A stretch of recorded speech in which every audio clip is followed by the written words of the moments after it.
Oil testing kit में हम क्या करेंगे, यहाँ इस ऑटो ट्रांसफार्मर की मदद से वोल्टेज को बढ़ाते जाएंगे। धीरे धीरे हम वोल्टेज को बढ़ाते जाएंगे। जैसे जैसे वोल्टेज बढ़ता जाएगा तो यहाँ पर ऑयल में क्या होगा, स्पार्किंग होने लग जाएगी। जैसे स्पार्किंग होगी, ये हमारा सर्किट, ये जो कॉन्टैक्ट है ये ओपन हो जाएगा।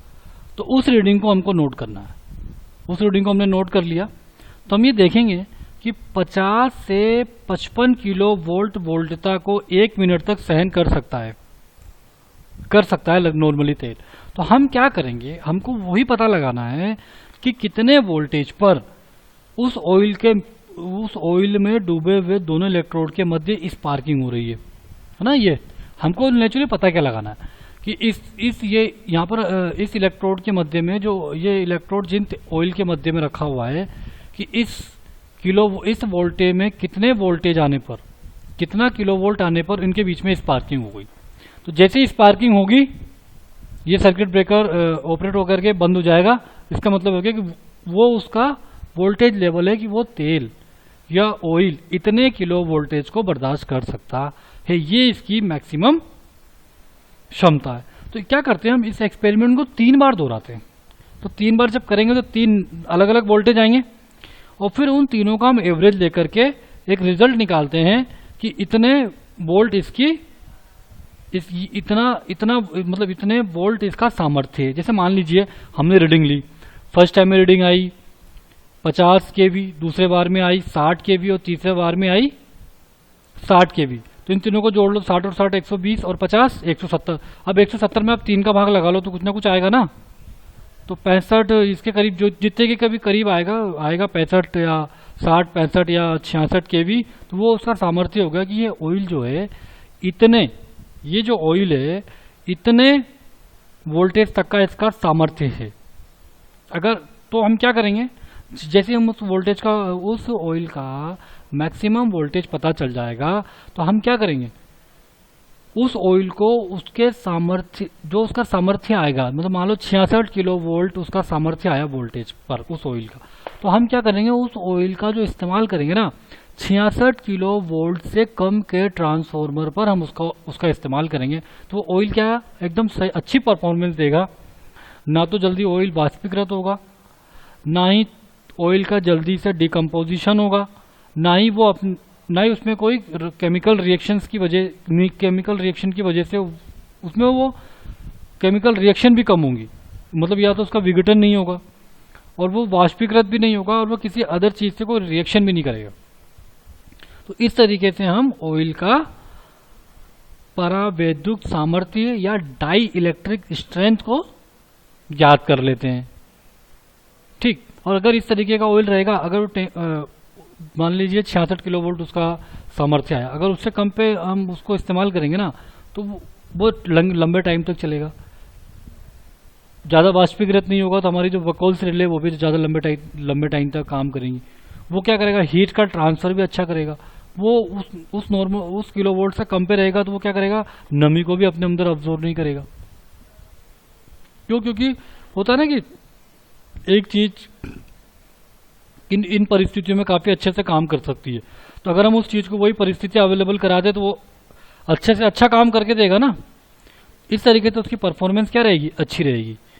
तो ये बहुत जरूरी होता है डाई इलेक्ट्रिक स्ट्रेंथ, ऑयल का डाई इलेक्ट्रिक स्ट्रेंथ पता लगाना तो बहुत ही जरूरी होता है। कई सारे टेस्ट किए जाते हैं। क्रेकर टेस्ट होता है। क्रेकर टेस्ट में क्या करते हैं, ऑयल को एक नली में भरते हैं और गर्म करने के साधन पे उसको गर्म करते हैं। अगर ऑयल में अगर पानी हुआ तो कड़कड़ाहट की आवाज़ आएगी, तो हमारे ऑयल में क्या नमी है, तो वे उस तरीके का नमी वाला तेल हम इस्तेमाल नहीं कर सकते। और किसी तरह की कोई अशुद्धि तो होनी नहीं चाहिए। जैसे मान लीजिए कोई ठोस पार्टिकल डाल दिया किसी ने उसके अंदर, तो वैसा नहीं होना चाहिए। और एक चीज़ और आती है कि उसकी जो विस्कोसिटी होती है वो पानी की तरह नहीं होना चाहिए। मतलब जैसे पानी को अगर हम ज़मीन पर डालेंगे तो फैल जाएगा, तो उसकी विस्कोसिटी पानी से थोड़ी ज़्यादा होनी, बहुत ज़्यादा भी नहीं होनी चाहिए, थोड़ी सी ज़्यादा होनी चाहिए, पानी से कम होनी चाहिए। मतलब विस्कोसिटी उसकी पानी से थोड़ी ज़्यादा होनी चाहिए, कम नहीं ज़्यादा होनी चाहिए। विस्कोसिटी क्या होनी चाहिए, ज़्यादा होनी चाहिए। किससे, पानी से। किसकी, तेल की। ताकि वो पानी उस जो ट्रांसफार्मर का जो टैंक होता है उसके अंदर जमे नहीं। विस्कोसिटी ज़्यादा होगी तो क्या करेगा वो, उसके कुछ दिनों के बाद वो उसके अंदर जम जाएगा वो।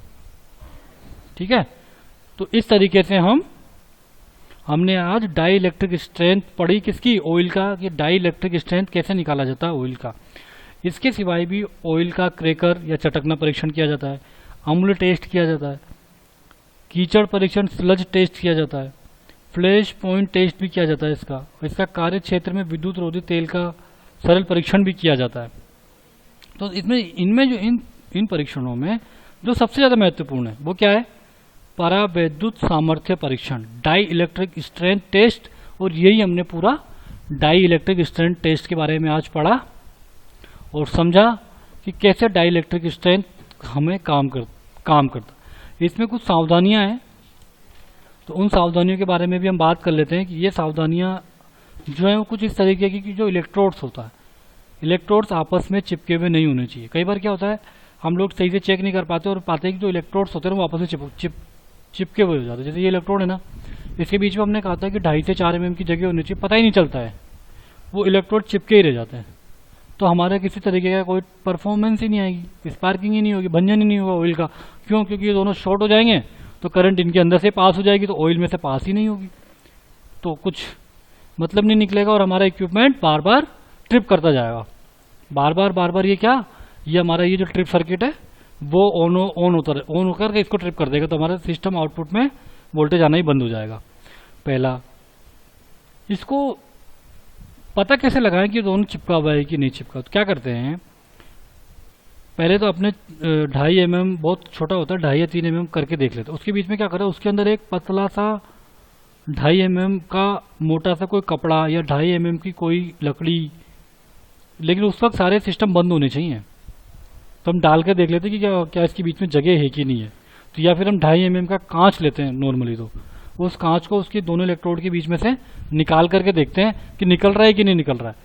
यहाँ पे 2.5 mm जगह है तो निकल भी रहा है और अड़ भी रहा है, इसका मतलब जगह है। और बहुत ध्यान से देखना पड़ता है कि स्पार्किंग बहुत देर तक स्टेबल नहीं होती है, क्योंकि वो तो पूरा ऑयल में डूबा होता है ना, तो स्पार्किंग होते ही बंद हो जाता है, उसका भंजन होते ही बंद हो जाता है। ठीक है, पहली चीज। दूसरी चीज, इलेक्ट्रोड बिल्कुल साफ होने चाहिए, और इलेक्ट्रोड बिल्कुल साफ होना चाहिए। और इस पूरे सेट को इसमें लगाने से पहले ढक्कन जरूर लगा ले आप, ढक्कन लगाना कंपलसरी होता है। और जो इलेक्ट्रोड होते हैं वो 40 mm तक डूबे हुए होने चाहिए। ये इलेक्ट्रोड यहाँ खत्म हो गया हमारा ऊंचाई के हिसाब से, इसके ऊपर ये 40 mm का, इसके ऊपर ये 40 mm का होना चाहिए, 40 mm डूबा हुआ होना चाहिए।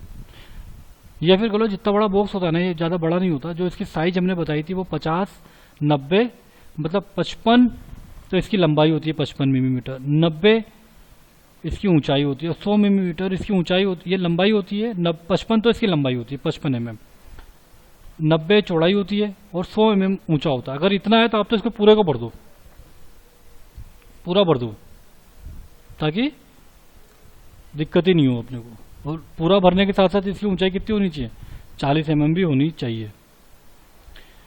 ठीक है, तो ये हमने देखा कि ब्रेक डाउन वोल्टेज कैसे प्राप्त करते हैं हम किसी भी ऑयल का। और ब्रेक डाउन वोल्टेज पता लगाना इसलिए आवश्यक होता है ताकि हम उतने ही वोल्टेज के ट्रांसफॉर्मर या उससे कम वोल्टेज के ट्रांसफॉर्मर में हम इसका इस्तेमाल करें। मान लीजिए कि हमने किसी ट्रांसफॉर्मर का ब्रेक डाउन वोल्टेज निकाला है, किसी ऑयल का डाइलेक्ट्रिक टेस्ट किया ही नहीं किया, और हमने उसे ऐसे किसी ट्रांसफॉर्मर में डाल दिया। ठीक, अब मान लीजिए कि अगर वो जो ट्रांसफॉर्मर का जो आउटपुट वोल्टेज है या उसकी जो रेटिंग वाली वोल्टेज है वो उसका डाइलेक्ट्रिक स्ट्रेंथ या ब्रेकडाउन वोल्टेज से ज़्यादा निकल जाती है, तो क्या होगा, इतने बड़े सिस्टम में उस ट्रांसफॉर्मर को पहले तो हम लगा देंगे, उसके बाद जब हम उसे चालू करेंगे तो वो 1 या 2 दिन के अंदर ही पूरे ऑयल को खत्म कर देगा वाष्पीकृत होकर के। तो अब उस पूरे सिस्टम को वापस से सही करना बहुत मुश्किल है, तो ज़्यादा सही है कि हम पहले ऑयल का टेस्ट करके ही उसको उसी ट्रांसफॉर्मर में डालें ना, जिसके लिए वो सूटेबल है। ठीक है ना, ये इस तरीके से ये जरूरी होता है। इसलिए डाइलेक्ट्रिक जो टेस्ट होता है वो बहुत ज़्यादा इंपॉर्टेंट होता है किसी भी ट्रांसफॉर्मर के ऑयल के लिए। और अगर मान लीजिए उसका डाइलेक्ट्रिक स्ट्रेंथ तो 70 किलोवोल्ट था, आपने उसको 30 किलो वोल्ट वाले ट्रांसफार्मर में इस्तेमाल कर लिया या 20 किलो वोल्ट वाले ट्रांसफार्मर में इस्तेमाल कर लिया, तो भी वो ट्रांसफार्मर आउटपुट ही सही नहीं देगा, आउटपुट सही नहीं देगा पहली चीज। तो दूसरी बात, अगर उसके अंदर कोई डिफेक्ट आ गया तो हमारी ब्रोकॉल्स रिले ही ऑपरेट नहीं करेगी, ब्रोकॉल्स रिले ही ऑपरेट नहीं करेंगी। इसलिए ये बहुत जरूरी होता है इस चीज को पता लगाना कि किसी भी ऑयल का, जो ऑयल है, जो हमारा ऑयल है, जो हम ऑयल ट्रांसफार्मर में यूज करेंगे, उस ट्रांसफार्मर का डाई इलेक्ट्रिक वोल्टेज या ब्रेक डाउन वोल्टेज कितना है। जितना उसका ब्रेक डाउन वोल्टेज है उससे कम वोल्टेज पर अगर आप उस ऑयल को इस्तेमाल करेंगे तो वो अपना मैक्सिमम इफिशियंसी के साथ या मैक्सिमम या अधिक से अधिक सामर्थ्य के साथ वो उस ट्रांसफार्मर को सुरक्षा देगा और हीटिंग लॉस को कम करेगा। धन्यवाद।